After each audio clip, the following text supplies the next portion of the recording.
Castilla y León incorpora un nuevo atractivo a su oferta turística. Son las minas de yeso de Hornillos de Cerrato, en Palencia. En octubre estarán finalizadas las obras y se abrirá el museo al público.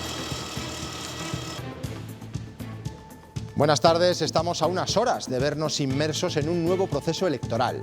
Esta noche arranca la campaña de las europeas, lo hace en clave nacional, con los grupos muy crispados y con la presencia de primeros espadas de los partidos en Castilla y León. Rubén Hernández.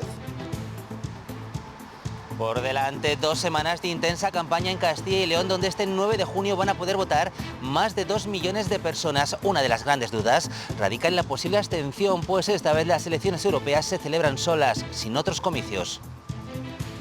Castilla y León tendrá un nuevo plan para la industria alimentaria. Lo ha anunciado el presidente de la Junta en Burgos, en el Congreso de Vitartis. Mañueco se ha mostrado orgulloso de un sector clave para nuestra comunidad. Luis Ángel Rozas.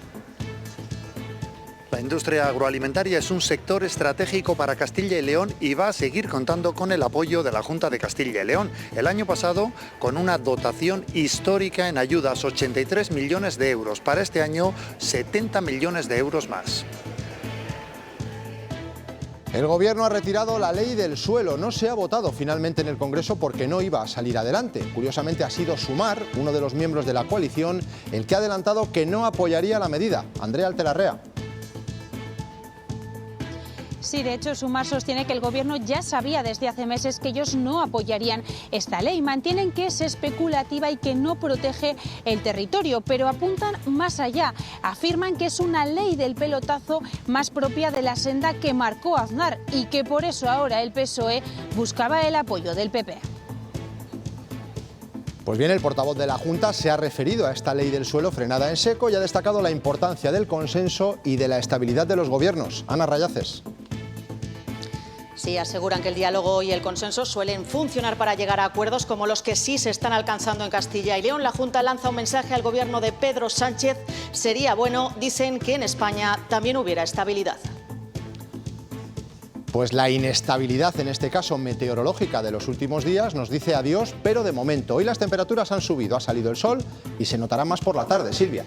Sí, las temperaturas máximas ya llegan a 23-24 grados en el sur de Ávila, con ambiente soleado, poco nuboso, aunque en el extremo norte podríamos tener algunas nubes de evolución que dejarán algunas precipitaciones, en todo caso débiles. Tengo el corazón contento desde aquel momento que llegaste a mí.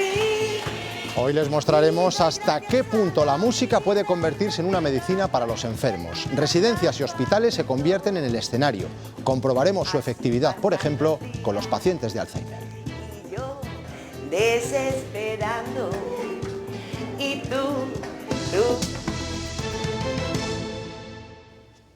En cuestión de horas volveremos a estar inmersos en una nueva campaña electoral, la europea, y por la situación política actual parece claro que será muy tensa. Comienza así la cuenta atrás para el 9 de junio, día en el que van a poder votar en Castilla y León más de 2 millones de personas, Rubén. En juego, Antonio, los 61 eurodiputados que le corresponden a nuestro país. En esta ocasión, las elecciones europeas se celebran sin otros comicios y por eso una de las grandes incógnitas está en la participación, pues esta cita suele tener una abstención elevada. Todos los partidos ya han dicho que se van a volcar con la campaña que arranca esta medianoche y que sin duda va a estar marcada por la tensión que vive actualmente la política nacional. Toca renovar la Cámara Europea tras 5 años. 720 eurodiputados, de los que España elige 61, 2 más que en 2019, y siendo el cuarto país con más peso en el Parlamento. Un pleno encargado de aprobar nuevas leyes y los presupuestos de los Estados miembros. También de elegir al relevo o renovación de ella. Ursula von der Leyen, presidenta de la Comisión, y aprobar a los nuevos comisarios. El día 9 en las papeletas estarán ellos, todos los partidos españoles, pero una vez elegidos se integrarán en grupos transnacionales según sus ideologías. En unas horas arranca la campaña de unas elecciones que, aunque son internacionales, el trasfondo que subyace son de políticas que se llevan a cabo tanto a nivel nacional como en las comunidades autónomas. Así escucharemos temas como Israel, Milei, amnistía o Begoña Gómez. En un debate, dice el PSOE, para elegir entre Europa de los recortes, una Europa de la radicalidad, del odio, o esta Europa ambiciosa, esta Europa de los fondos europeos. Más de 2 millones de castellanos y leoneses están llamados a las urnas en una cita que pondrá el broche a un ciclo electoral. Y ya conocemos el barómetro del CIS antes de la campaña. El PSOE revalidaría la mayoría con hasta 24 parlamentarios y una ventaja de 5 puntos sobre el PP, que conseguiría 20. Vox subiría 1 o 2 escaños respecto a 2019. Sumar tendría 4 y Podemos 2 o 3 de los 6 que poseía. Ciudadanos se desploma, pero mantendría representación. No entrarían las fuerzas de la España vaciada.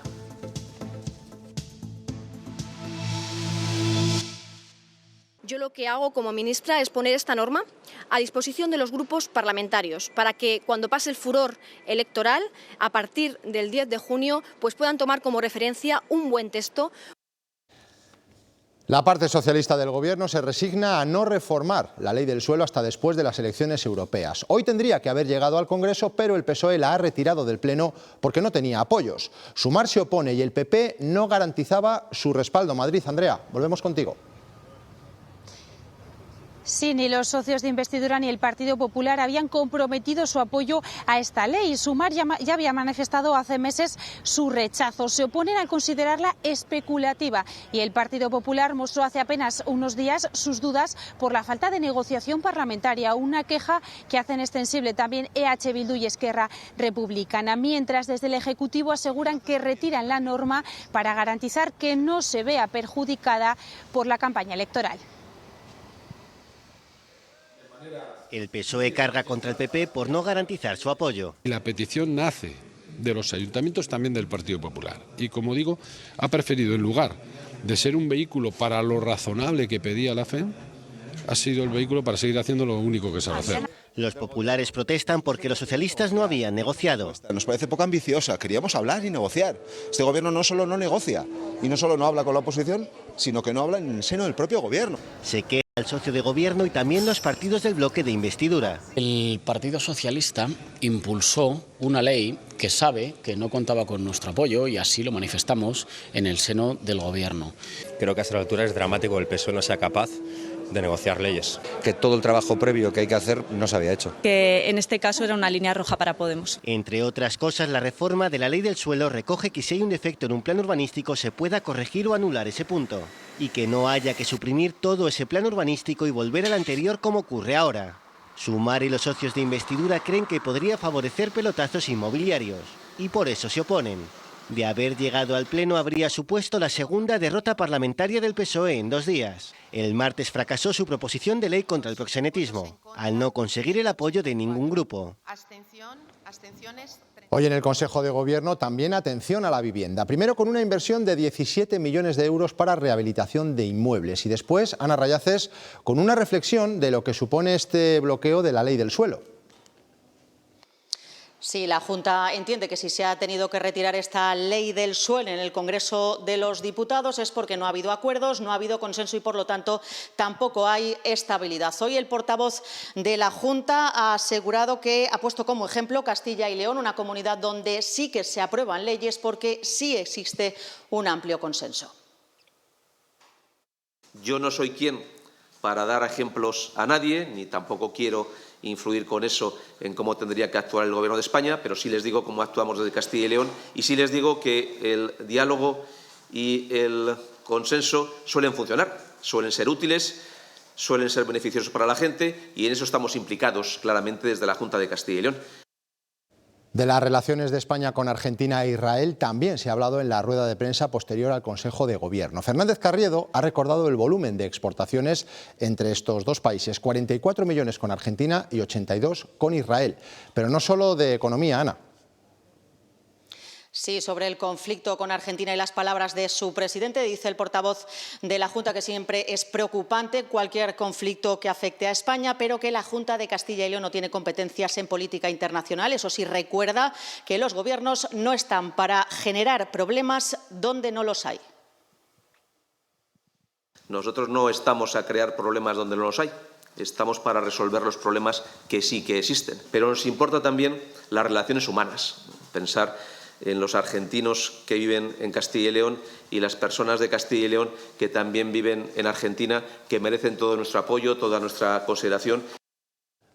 Otra medida polémica que desde hoy entrará en vigor es la prevalencia de los convenios autonómicos sobre los sectoriales. Una decisión que Pedro Sánchez prometió al PNV para alcanzar su investidura y que ha sentado mal a todos los agentes sociales. Los convenios autonómicos podrán prevalecer sobre los sectoriales, pero ¿qué significa? Hasta ahora un convenio estatal tenía preferencia aplicativa hacia abajo, es decir, sobre los convenios provinciales y sobre los convenios autonómicos, y a partir de ahora no.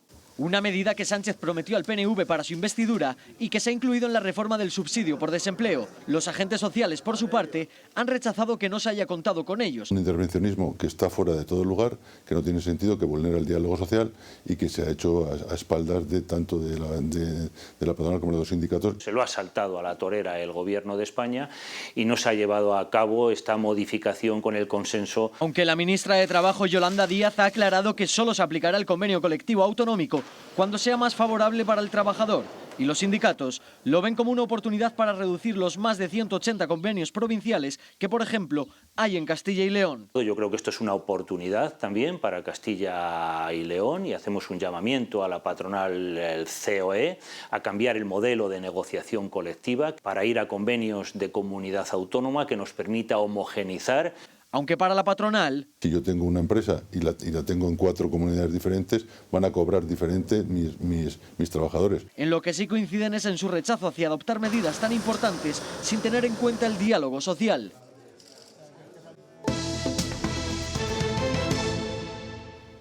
Les vamos a mostrar la radiografía de la industria agroalimentaria en nuestra comunidad. Da trabajo a más de 47.000 personas y es además un empleo resiliente que sigue creciendo. Es la tercera región del país con mayor empleo en este ámbito.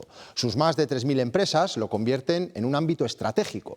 Las exportaciones agroalimentarias representan más del 15% del total. Hoy el presidente de la Junta ha anunciado un nuevo plan para este sector. Luis Ángel Rozas. Sí, el presidente Mañueco ha anunciado un plan para la industria agroalimentaria con el fin de fortalecer este sector estratégico para Castilla y León. Estratégico porque ayuda a fijar población en el medio rural y también por su gran potencial de desarrollo para nuestra comunidad autónoma. El año pasado la Junta destinó una cifra récord en ayudas para estas empresas, 83 millones de euros. Y este año será la segunda mayor dotación en ayudas, otros 70 millones más.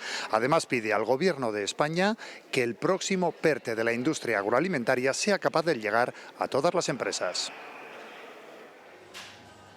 La industria agroalimentaria da trabajo a 47.000 personas en Castilla y León, con una cifra de negocio que supera los 14.000 millones de euros. Que es muy difícil que se deslocalice y que crea empleo y fija población en todo el territorio. Pero todavía puede crecer y contará con el respaldo de la Junta a través de un plan específico para el sector. Cuyo objetivo es reforzaros como sector estratégico. El año pasado el Ejecutivo Regional otorgó a la industria alimentaria unas ayudas récord de 83 millones de euros. Y hemos convocado este año la segunda mayor convocatoria de la historia para la industria agroalimentaria, por otros 70 millones de euros. Y pide al Gobierno de España esa misma implicación a través del nuevo PERTE agroalimentario. Que ahora sí sea capaz de llegar a todas las empresas. Declaraciones durante la inauguración del tercer Congreso de la Industria Alimentaria, organizado por Vitartis, con el foco puesto en la exportación. De las 3.000 empresas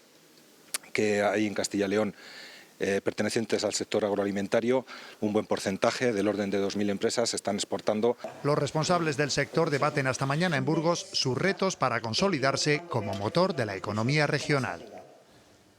Uno de los problemas es la atomización del sector. Casi el 60% de las empresas son microempresas. Conseguir que crezcan es uno de los grandes retos de la agroalimentación, que aquí es un 2% más productiva que la media nacional.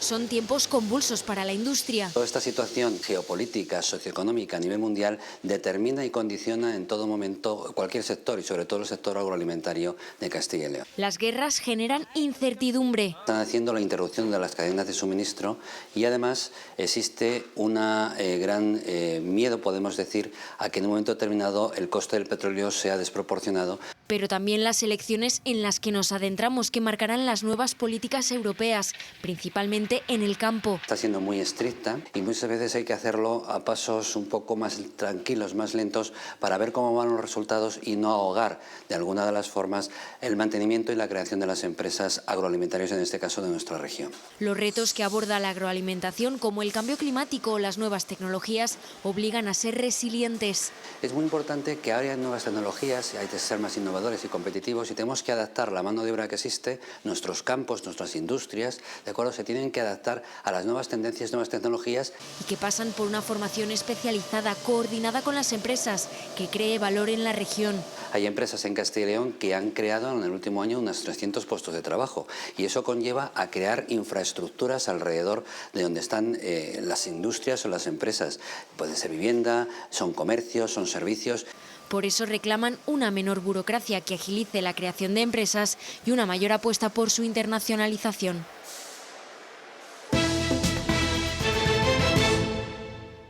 Dos de cada 10 niños están en riesgo de sufrir un problema neurológico. Sobre estas enfermedades se debate hoy en la reunión anual de la Sociedad de Neuropediatría, que ha reunido a 600 profesionales. Estos médicos reclaman que se reconozca su especialidad, la neuropediatría, para realizar una atención más completa y precisa a los menores. Cada año 40 médicos se especializan en neuropediatría. Tratan las enfermedades del sistema nervioso en los niños. La migraña infantil, la cefalea, los problemas de aprendizaje, ¿no? El trastorno por déficit de atención, el autismo, los problemas del desarrollo cognitivo a lo largo de la infancia. Pero también hay enfermedades raras, como el síndrome de Dravet. Es una encefalopatía epiléptica que afecta a 300 niños en España, 20 en Castilla y León. Muchos antiepilépticos que están contraindicados para la enfermedad. Entonces, lo más importante es que este tipo de enfermedades, en concreto el síndrome de Dravet, pues tengan un diagnóstico precoz para que se trate correctamente a estos niños. La epilepsia es la enfermedad neurológica más diagnosticada en España. Hay otras muy discapacitantes, por ejemplo, la parálisis cerebral, que padecen 3 de cada 1000 niños. Son cifras que muchas de ellas, en este caso en parálisis cerebral, están influidas por la prematuridad, que es un factor sin duda de riesgo neurológico y que no podemos decir que esté yendo a menos. 600 profesionales se actualizan en este congreso. Las claves son el diagnóstico precoz, el acompañamiento de la familia y bueno, que la sociedad también esté concienciada de este tipo de problemas. Ellos estudian, diagnostican y tratan a miles de niños en nuestro país. Y a medida que se cumplen años, el cerebro también envejece. El Alzheimer es la enfermedad neurodegenerativa con más incidencia. Según los datos del Centro Nacional del Alzheimer, en Salamanca, unas 100.000 personas en Castilla y León lo padecen. No hay cura, pero sí avances en la investigación, como una proteína capaz de adelantar en 10 años el diagnóstico. Se trata de una proteína presente en la sangre que podría detectarse con un simple análisis y que sería capaz de identificar las personas que van a padecer Alzheimer 10 años antes de que empiecen a manifestarse los síntomas de la enfermedad. La comunidad científica recibe esta noticia con muy buenas expectativas, señalando que ahora mismo, a falta de un tratamiento verdaderamente efectivo, el mejor camino para ralentizar los efectos de la terrible enfermedad sigue siendo la prevención. El Alzheimer avanza como gran epidemia del siglo XXI. Un problema es que solo presenta su cara cuando ya es muy tarde, pero... Los estudios han venido diciendo que en realidad la afectación que esté atacando al cerebro ya está sucediendo desde hace muchos años. Por eso se ha logrado identificar una proteína clave para el desarrollo de la enfermedad. Podría determinar el alto riesgo de Alzheimer 10 años antes de los primeros síntomas. Que a través de un pequeño análisis de sangre incluso, pues permitan identificar un indicador más del riesgo que tiene de tenerlo. Es algo muy importante porque aunque todavía no hay un tratamiento realmente eficaz, sí hay estrategias que funcionan para retardar su aparición y enlentecer su progreso. Mantenerse mentalmente activo, pero también socialmente activo, mantener el contacto con las personas y por supuesto la actividad física, cambios en el estilo de vida que a lo mejor no pueden eliminar completamente las opciones de tener la enfermedad, pero sí retrasar el momento en el que aparezca o reducir su impacto. Avance en la prevención a la espera de que la ciencia pueda dar una respuesta al Alzheimer, que ya padecerían unas 100.000 personas en Castilla y León. Nuevos estudios avalan el poder de la música sobre nuestra salud cognitiva. Tocar un instrumento o cantar puede mantener nuestro cerebro en forma y prevenir su deterioro. Ese potencial es el que inspira el proyecto Músicos por la Salud. En Castilla y León ya se ha puesto en marcha en el Hospital Clínico de Valladolid y en varias residencias de mayores. La música como medicina frente al olvido y el desánimo. Al ritmo del dúo dinámico, quisiera ser un águila real, o de Marisol, que nunca quise así, Cuando Rocío visita este Hospital Clínico de Valladolid, el silencio de sus pasillos se transforma en cantos y bailes. Quizás. El principal objetivo es llevar la música ahí donde más se necesita, en lugares donde no suena música, donde hay más tristeza, hay más dolor que alegrías. A través de sus canciones, los pacientes se evaden de la realidad hospitalaria. Que se nos olvide por un momento dónde estamos, el viajar fuera de un hospital o de una residencia, irnos a momentos bonitos, a las fiestas de tu pueblo. Hemos visto reflejado en nuestros pacientes pues esa alegría, ese momento de desconexión, de emoción. Incluso hay muchos de ellos pues que se emocionan cuando la escuchan a ella cantar. Una alegría que se contagia a todo el que pasa por allí. Incluso también al personal sanitario nos alegra un poco la mañana, porque ves a los pacientes cómo disfrutan y siempre se oye esa música de fondo y bueno, hay un cambio, ¿no?, en la unidad. Desde la Fundación Músicos por la Salud también acercan las canciones de siempre a las residencias y centros sociosanitarios de Castilla y León. Una demostración de que la música es medicina para el alma. Contento desde aquel momento que llegaste a mí. Estas imágenes han sido la gota que ha colmado el vaso de los centros escolares de León. Los sindicatos han denunciado el estado de insalubridad de algunas aulas y el deficiente mantenimiento, dicen, de otros muchos centros de la ciudad. Hoy han protestado frente al ayuntamiento, reclaman que se garanticen las mejores condiciones para alumnos y trabajadores.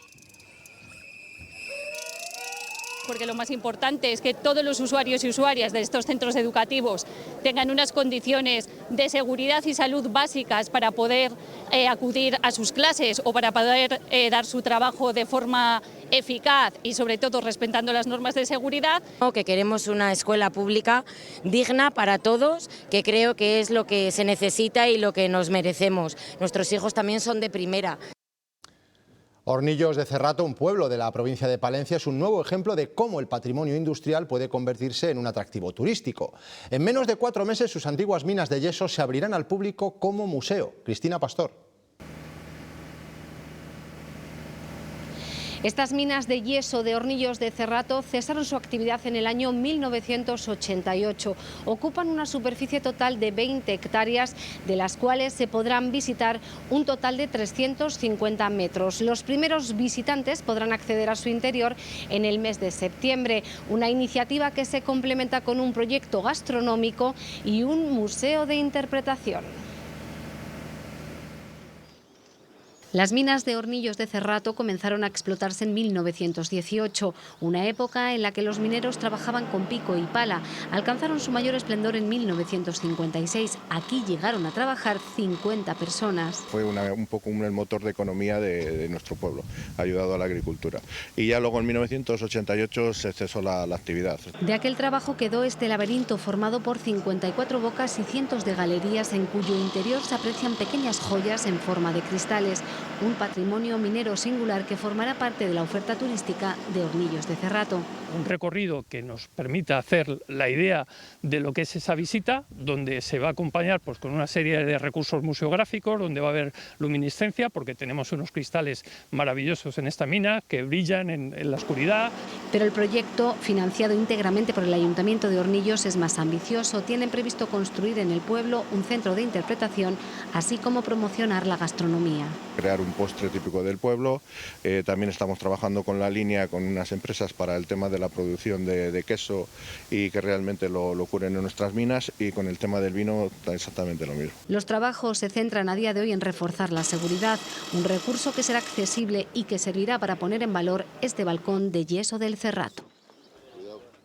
En la localidad palentina de Alar del Rey es donde se ubica una de las sedes regentadas por el religioso excomulgado. Desde el primer momento ha aparecido vinculado a las clarisas de Belorado. Hoy el obispo de Palencia ha dicho que ya conocían este lugar y que su antecesor en el cargo le advirtió de la existencia de este grupo, ajeno totalmente a la Iglesia.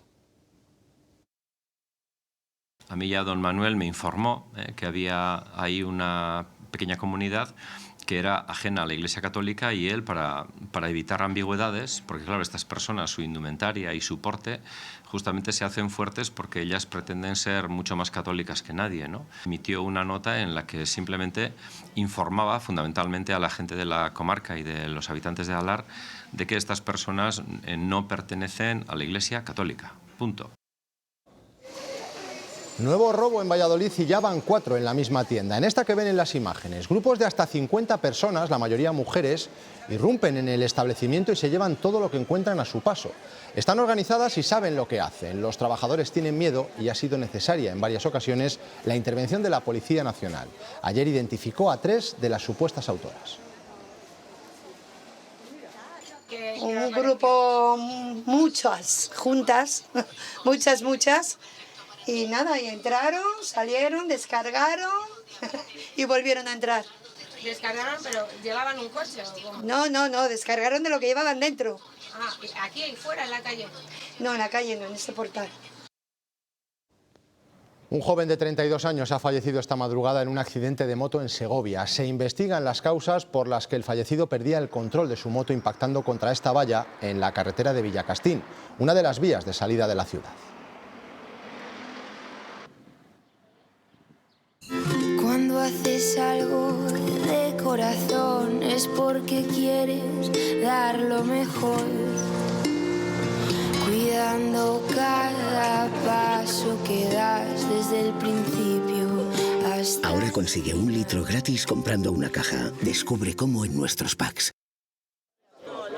Alfonso Fernández Mañueco ha defendido la prensa libre como antídoto contra la desinformación. Además, ha destacado el papel de los medios de comunicación como mecanismo de control del poder político, aunque eso pueda molestar a algunos.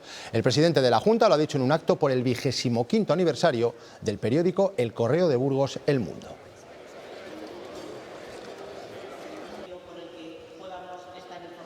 Las calles y plazas de Valladolid ya están convertidas en auténticos escenarios. Cómicos, mimos y acróbatas en comunión con el patrimonio y la naturaleza dialogan con el espectador. El Festival Internacional de Teatro y Artes de Calle vive hoy su segunda jornada con una amplia programación. Ana Duarte.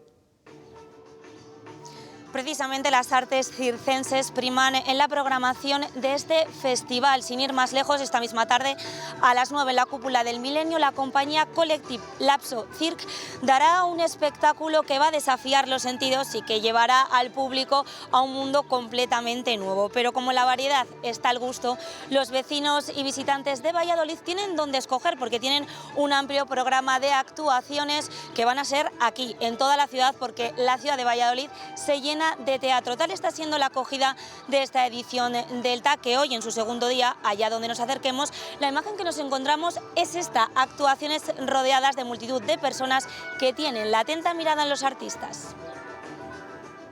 Hay gente a lo mejor que no se puede permitir pagar una entrada y a mí me parece bien que sea accesible para todo el mundo. No lo conocía, apenas nos lo encontramos de sorpresa. Eso fue una dicha. Veo casi todo y sobre todo si hay buena música detrás, mejor. La Casa Botines de León luce ya su nueva imagen en la fachada principal. Ayer se retiraron los andamios y ha quedado visible una imagen que restaura la piedra del edificio y recupera la estética original tal cual la ideó Antonio Gaudí. Es una primera parte de las actuaciones que continúan en las otras caras del edificio y se espera que concluyan a comienzos del próximo año. Los trabajos se trasladan ahora a la fachada norte.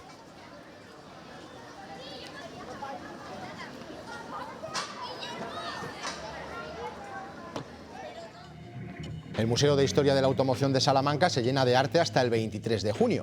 Se trata de la muestra Búnker. En ella el joven artista Nacho Crespo presenta su trabajo de estudio en desguaces, un símbolo de la fugacidad de la vida en el que profundizó tras la muerte de su padre.